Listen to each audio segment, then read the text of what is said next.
Welcome to another podcast of the Constitution Manchester United. Manchester United will be hosting, not be hosted by, but will be hosting the Saints come tomorrow. It will be the Red Devils hosting the Saints. It's quite a fixture.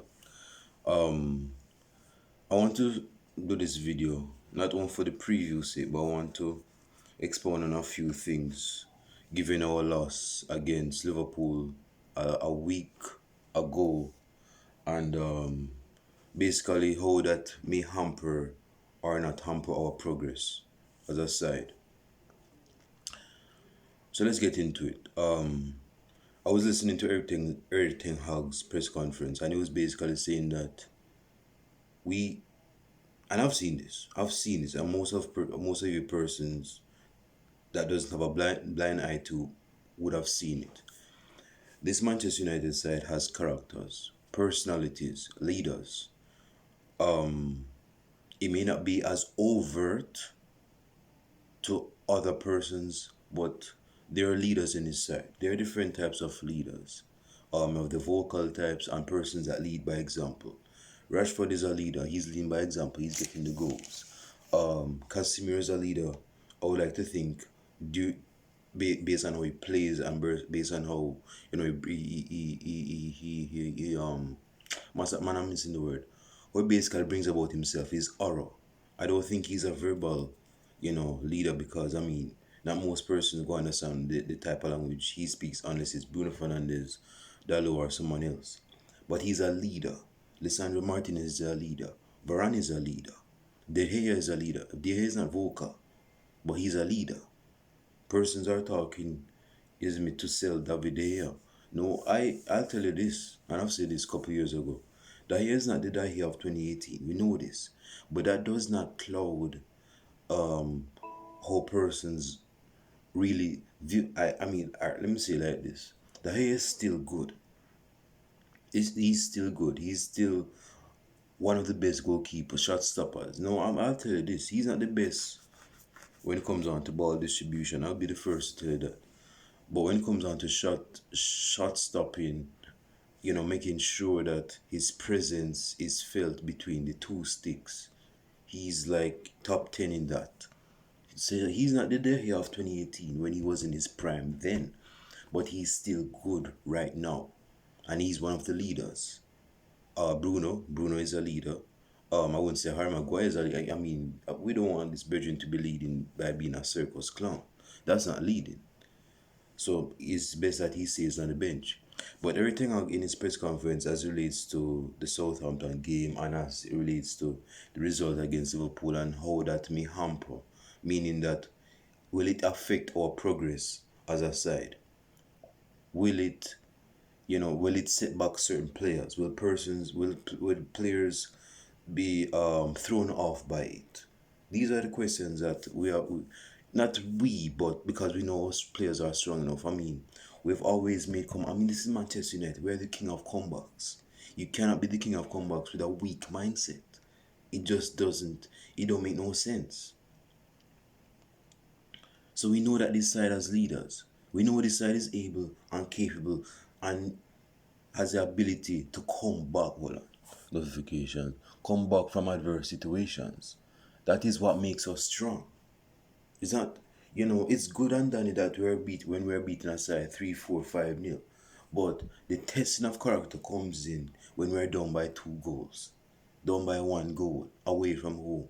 Are we gonna, or even if we lose a game and we have another game in hand, is it going to affect how we go into the next game? Like example, how are we going to go into the Southampton game given that we have lost against Liverpool? Liverpool lost today. They lost 1-0 against Bournemouth, who is in 20th place. So that shows how fickle the Premier League can be. Form goes through the window when it comes on to the Premier League. We know this.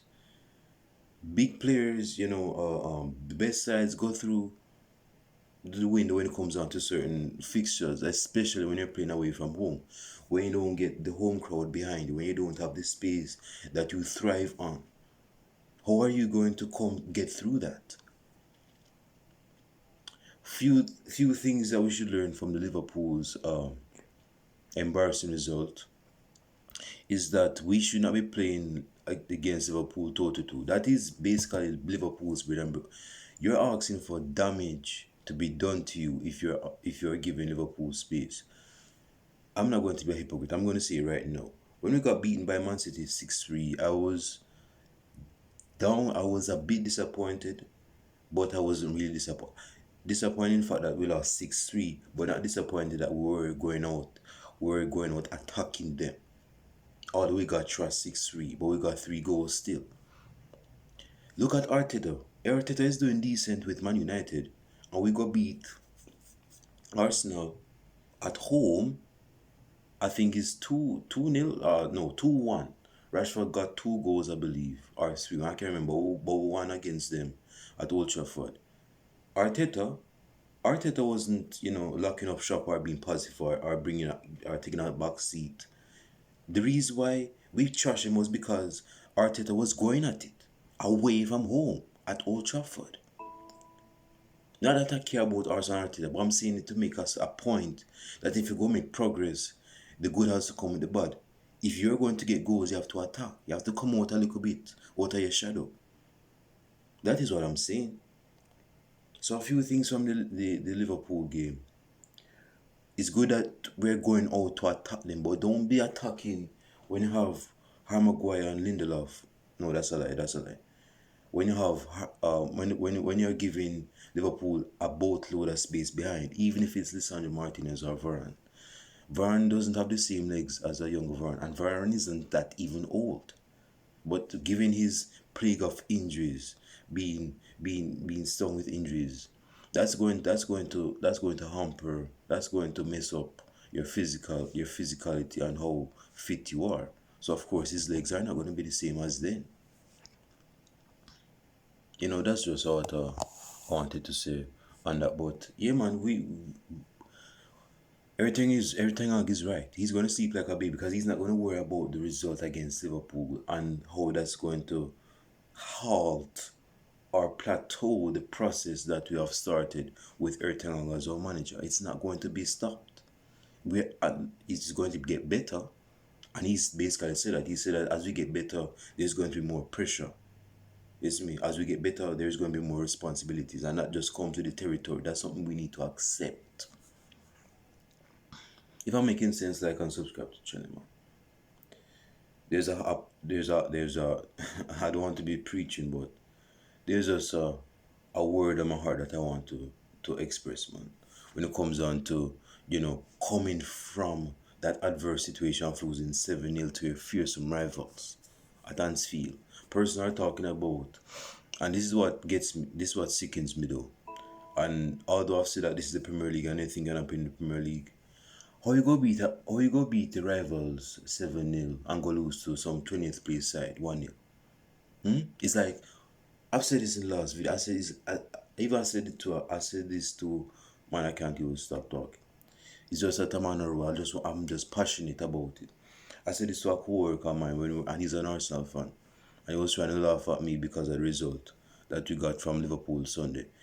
I was telling him, say, and I've said this in the video, I believe. I said it's like Liverpool were training them butts off for this game, playing trash all season, being average all season, but they want to, it's like a prisoner in his cell, counting down the days on a calendar when he's going to get out. It's like Liverpool counting down the days on the calendar when United is going to play them at Anfield, and they're going to play their best game there.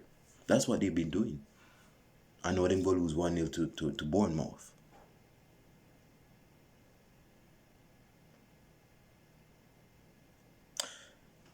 So with that being said, I don't want this video to be long, man. So we have a game tomorrow against Southampton. The Saints against the Red Devils. My fuck is the Red Devils against the Saints because we're not playing away from home. But yeah, we're playing against Southampton tomorrow. Not much to say about that, to be honest. I mean, we're going to win this game, man. I mean, call it being gloating and overconfidence, but we're going to come back and we're going to win this game. The Saints, I ain't one for Devils because I don't have the heart like Hitler, but The Saints, man, the Saints and the Hail Marys are going in the hole, man. We're going to bury them tomorrow. Not by 5-0, not by 4-0, but a nice 3-0 victory. I mean, I ain't asking for much. I'm not asking for much. If you beat them 3-0, I mean, it's not much asking for 3-0, just a 3-0 victory against y'all. I'm just. But yeah, yeah, we are going to beat them, whether it's 2-1, 3-1, 4-0, whatever. We're going to beat them tomorrow. We should not allow the Liverpool result to get to us. Liverpool had a field day. That was a day no one expected. Not like Liverpool go do that every week. No, so they didn't even expect themselves to even score 7 goals. They surprised themselves because they know they don't deserve that. But they got 7 goals. They won us. They won against us 7-0. So we have to go deal with that and move on. This is what builds character. This is what builds personality. And going back to what Eric Ten Hag said, he wants his side to be full of personalities and characters. Now, there may be a caveat to that.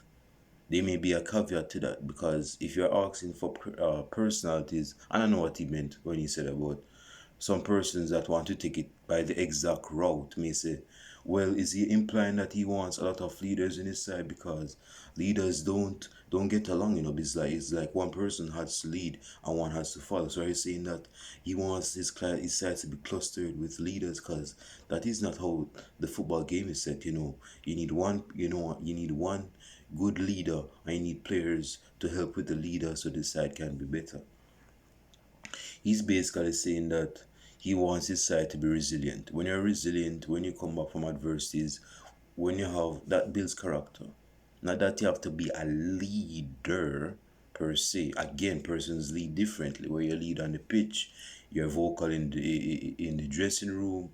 I mean, there's different leaders, man. Thierry Henry basically said this in a documentary. He said that when he was playing with Vieira was not vocal. He was not a vocal leader. He showed his leadership on the pitch. When he even and in contrast, he said Tony Adams was the opposite. This Bridging would talk your butt down, man. He would talk. So if you were not doing something that he liked, he would tell you that. And if he liked something that was benefiting the team, he would tell you that because that's what a leader does, a vocal one. And that's what Thierry Henry said about Tony Adams.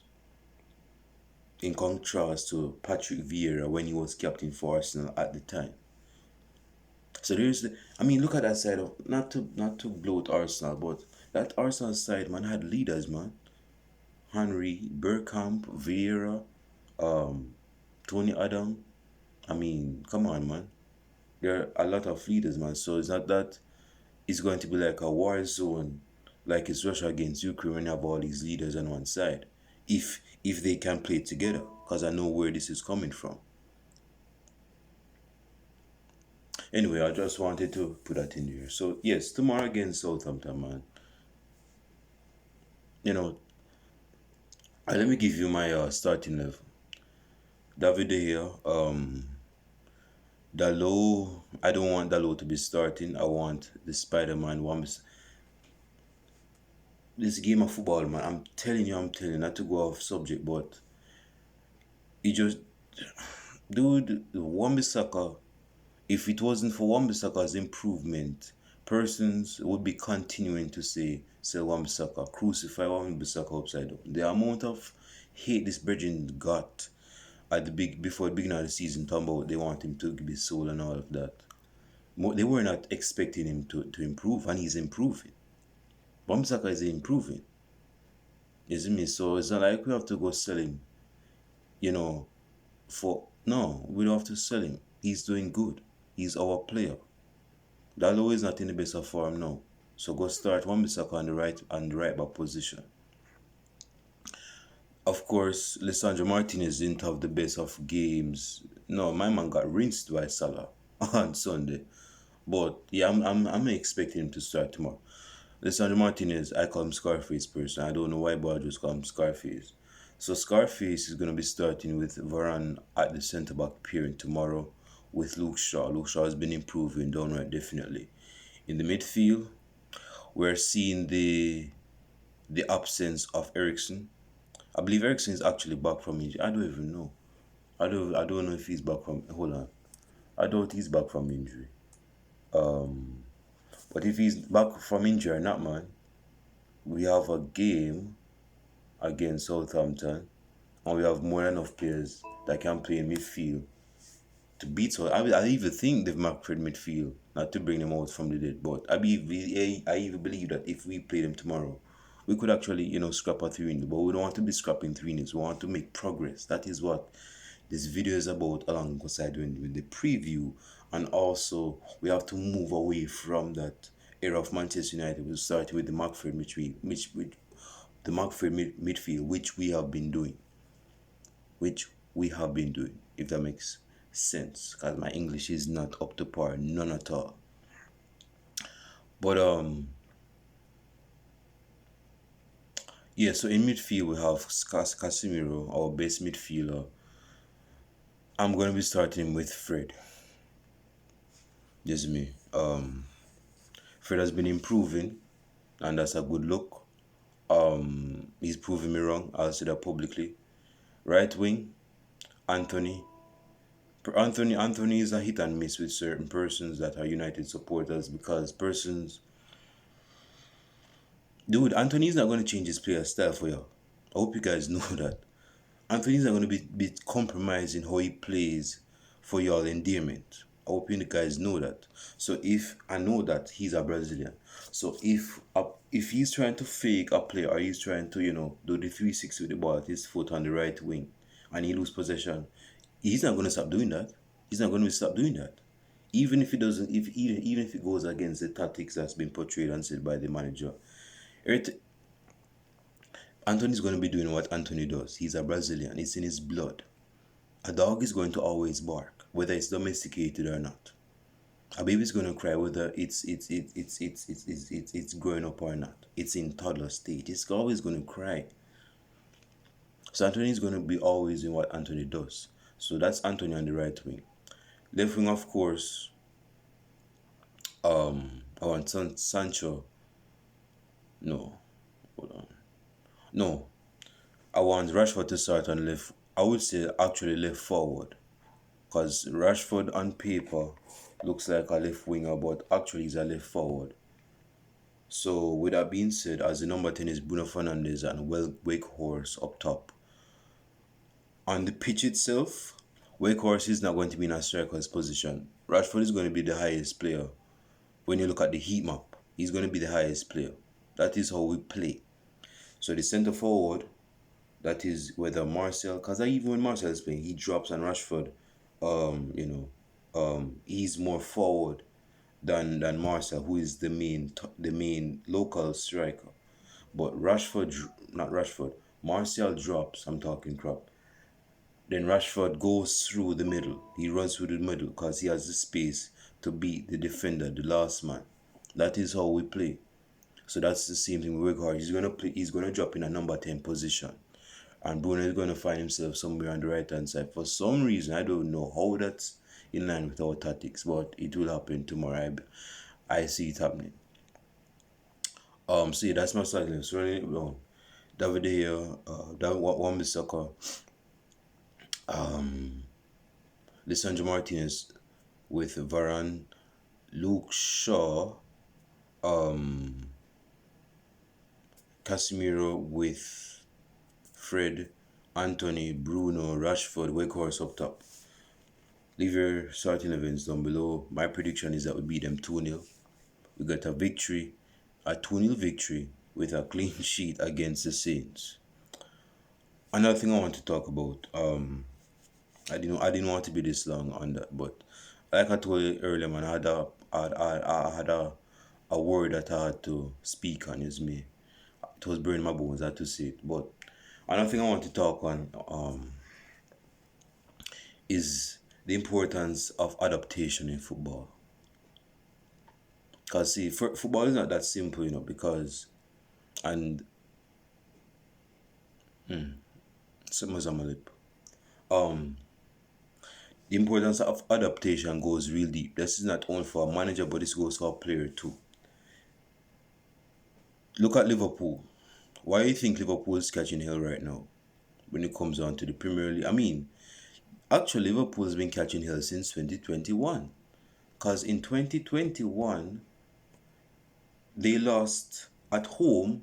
That broke history record. That meant that they lost their ultimate, not ultimate, their unbeaten run at home in 2021, and they were catching hell that season 2020 2021. Ever since they've been catching hell, although they've finished fourth place that season, I believe, and they have been in the top five. But again, bro, this Liverpool's catching it because persons are adapting to how they bring about them football, and this is why you need a plan B, man. See, persons can talk bad on Jose Mourinho, but Jose Mourinho, if you look at the longevities of your elite managers like Carlo Ancelotti, Sir Alex Ferguson, Jose Mourinho, even Arsene Wenger, they always had a plan B in their back pocket. So if them plan A not working, they know what to pull out. This is me. Look at our game against Arsenal in 2018 at home at Old Trafford. When Mkhitaryan was with Arsenal and Alexis Sanchez was with us. The game was 1-1. Mkhitaryan go equalize. We needed a goal to win the game. So what him go do? Him go put in Fellaini, put him in the box, make Ashley Young spam them crosses in the box from the left hand side. One of them go hit Fellaini off the head and go score. So that was a plan B. Was it an effective plan B? Yes, it was a plan B. That is not how Jose Mourinho, not contrary to popular belief, that is not how Jose Mourinho was when it comes down to his plan B when he was in his prime, like since 2004 to at least 2012.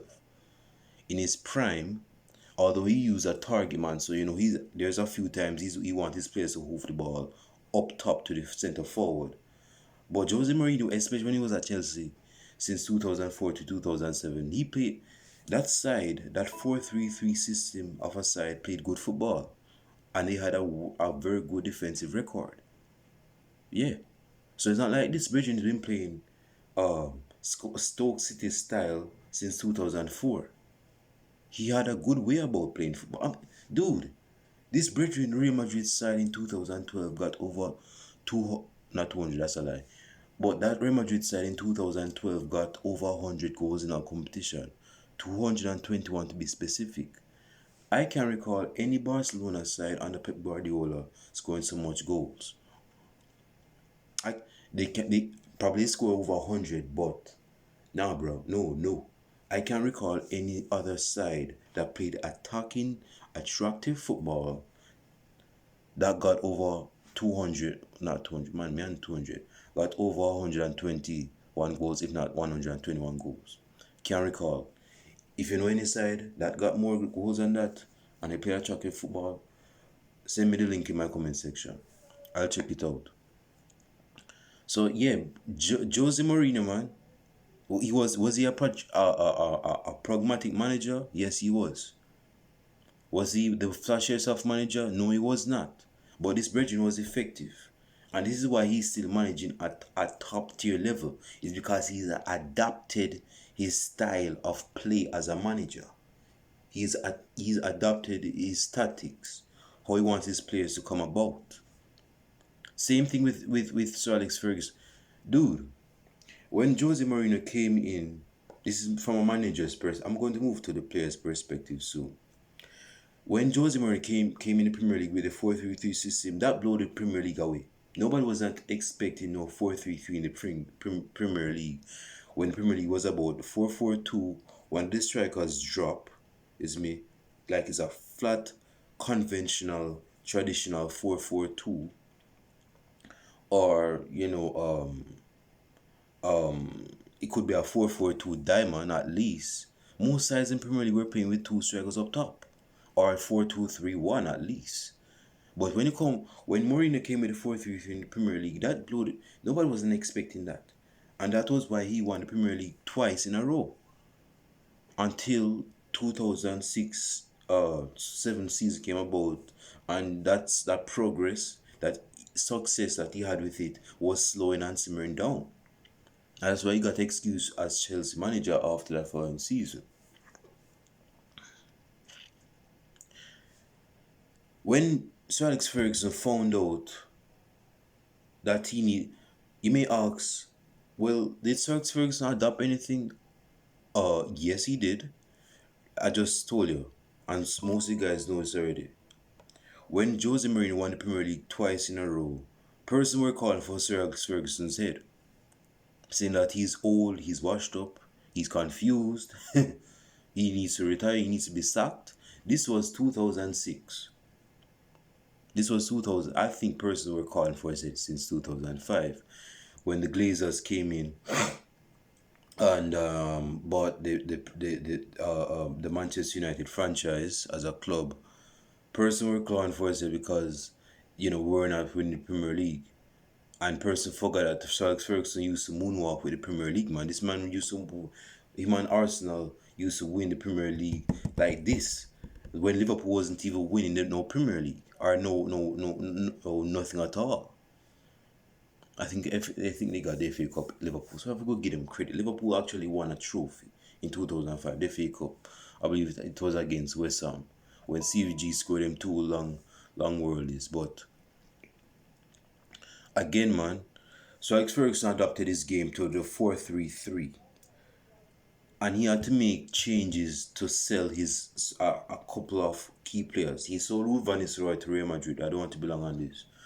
He allowed Rooney to be the main, not the main man, but he allowed Rooney and Ronaldo to be running the show up top. Yes, on paper, Ronaldo was still a right winger or left winger, but Ronaldo was actually one of the top wingers that were on the goal scoring list. Yes, me. And he was a wide man. Rooney, I think Ole Gunnar Solskjaer was on the bench. Alan Smith was having injuries. Saha, he had his role, but I'm talking about how Sir Alex Ferguson, he wanted his side to be more fluid up front when playing with when playing with three. So that was Rooney, Ronaldo, and man, I'm missing someone else. It's not that I'm missing Giggs because I think at that time Giggs was playing more inside, like a central player, not on left side. Like, this is not his prime. Well, that was his prime, Giggsy, but hey, I don't even mean him. Hey, he was playing left wing. He was playing central. He was playing as number 10. Giggs was all the jack of all trades, so it's hard to say which one Giggs for the most part played, but he played in midfield, number 10, left wing. But the point is that Sir Alex Ferguson adapted because he needed to actually change something so that he doesn't go 3 years without a Premier League trophy. And when he changed that, we won the Premier League again for 3 seasons straight now. Not two, three. 06, 07, 07, 08, 08, 09 notifications. Yes, me. And then he adopted again in 09, 010 when he made Rooney the main striker for his side. When Berbatov played as a deep line centre forward behind him. Yes, me. He made Rooney the main man when Ronaldo was sold to Real Madrid. So it just goes to show that adoption is very key in football. Well, even as a player, man, look at Messi. The longevity of Messi. The longevity of Cristiano Ronaldo. Not much players adapted in game, man. And I'm sorry to say this, but I have to say it, man. Ronaldinho didn't adapt his game, man. At least not on a world class level. Ronaldinho didn't have longevity as a top tier player. His longevity was about 04, no, actually 2002, after winning the World Cup, to at least as a top tier player. I'm not talking about as a player, period. I'm talking about as a top tier player. From 2002, I would say to 2006. That's what, 4 years? Come on, man. Hey, when he came back from that 2006 World Cup, Ronaldinho was not the same player. He was not the same player. His lack of control, his lack of discipline, um, basically settled his reality and his destiny. And his destiny was getting sold by Real Madrid by the president, Laporte, because he was displeased by his lack of discipline to continue working hard. It's me. My man was dancing, man, with the Brazilians and all of that. I mean, that's his culture, but as a footballer, you can't allow that to get in the way because it takes discipline. And this is why I respect Ronaldo, Cristiano Ronaldo, always my favorite player because this brethren's discipline is untouched, unfazed. Even though he's not nearly the player he was in his prime, but still, this brethren's mentality, how he brings about himself, that's admirable, man. Now most persons can do that at the age of his age. And he's 38. He has the body of like a 21-year-old bodybuilder, man. A lean bodybuilder. Most, I mean, I don't want this video to be, I want to be finished right now. I don't want this video to take away from my point of saying what I said about Manchester United and the result, hampering on our progress. But I want to finish this and say this. Adaptation is very key to football. As a footballer and as a manager. Adaptation is going to be always key. And let me say this about Ronaldinho. Ronaldinho did actually adapt his game. He became more of a number 10 when he was at AC Milan. But I'm talking about on a top tier level. To continue on a platinum level like Messi and Ronaldo. Ronaldo started adapting his game since 2014. Contrary to popular belief, Ronaldo's prime stopped at 2014. I'm talking about Cristiano Ronaldo. His prime began to wane in 2014. So even though he got 61 or 62 goals in 2014, 2015, and almost 20 other assists, statistics can be misleading, man. He played very central that season. Ever since that season, he's played way more centrally than any other previous season that he's played for Real Madrid. That is adoption. Now I'm not throwing salt on the man's game, because obviously this adoption worked for him, because he still beat a lot of records, became Real Madrid top goal scorer, beat a lot of records. Is me and still had a high amount of goal record each season, even when it wasn't his prime.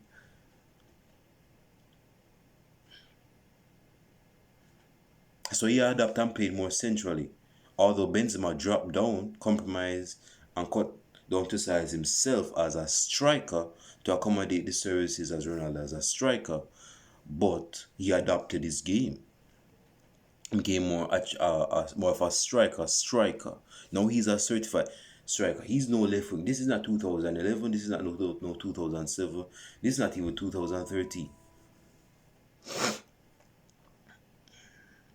Messi adapted that. Messi is now like a false. Well, Messi has always played as a false nine a few times, especially under Pep Guardiola in his younger years. But Messi is more of a false 9 / number 10. He can play right wing.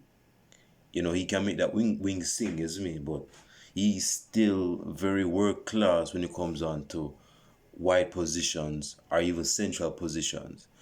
When that Bridging get a ball at his left foot with that brilliant first touch in the middle, you are left in the dust. You see me? This Bridging had the first touch of an angel. Magic happens when dude. I think it's basically because this Virgin is just a naturally talented player. That's why his longevity has never been in question. It's me. Messi is going to have a longer. I'll say this. Messi is going to have a longer, and it's my opinion, Messi is going to have a longer longevity than Ronaldo at a top tier position. Ronaldo is in Saudi Arabia kicking ball. Top tier players in Saudi Arabia kicking ball. Unless you want to get money. If you want to get money, then do your thing. Because Ronaldo is getting like 2 billion per week or something, but he's getting a lot of money. But I'm seeing this. Messi, in terms of top tier longevity as a world class footballer, trumps Ronaldo all day.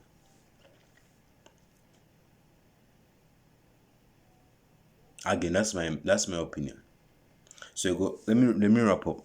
It goes to show that adoption is very key, man. Very key. When you lose, and this is why I feel for certain players that are pace personified and they don't have much skill or they don't have a football IQ, because when you're catching hell, you're turning 28. You're not nearly as fast as you used to be in your early 20s. You can't even pass. You can't even pass the first defender. How are you going to adapt as a player? You can go on the bench, but how are you going to adapt as a player playing? This is why certain players, man, if you are a player that you have no skill, you can't even pass the ball, but you can pass a defender with your pace. Without the ball to football, you just kick the ball, pass the defender, run after it, and get it. Oh, I mean, you can improve a game, but I mean, if that's your MO all your life, man, as a football player, then you have to take things into consideration, man. How are you going to adapt? Because you're not going to be fast forever. You're not going to be at least that fast forever.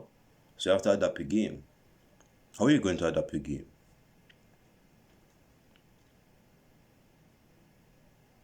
So it's going to be always imperative that managers and players adapt how they play and how they want their players to play.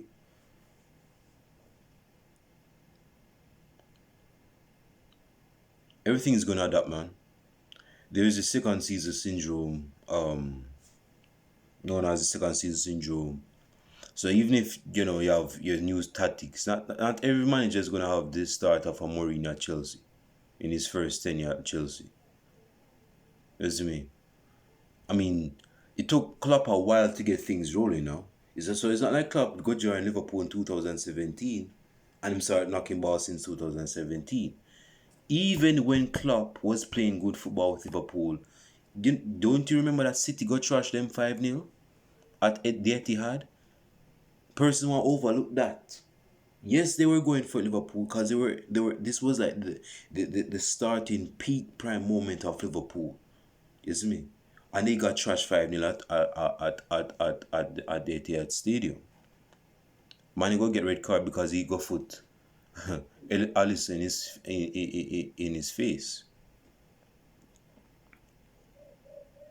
So it just goes to show, man. Adoption. I mean, look at Liverpool since 2017 to at least 2020 when they won the Premier League. I mean, I could say after 2020, but I'm talking about when Liverpool was like no question the second best side in England. When their second place was no question to it. When persons would go to Liverpool, especially at Anfield, and shiver. It's me. And they showed a bit of that history, a bit of what they used to be on Sunday against us. Because we tried to go toe to toe with Liverpool. We can go to toe to toe with Liverpool, but don't be giving them that type of space, man. They'll annihilate you. Even in their worst poor form, they will annihilate you, man. Anyway, I want to finish this video. So yes, adoption is very key to football. Like I said, man, we're gonna beat Southampton. I believe we're gonna beat Southampton tomorrow by 2 goals to nil. Again, my brother ain't asking for much. I'm not asking for 5-0. I'm not asking for 5-0. I'm asking for 2-0. That's all. That's all.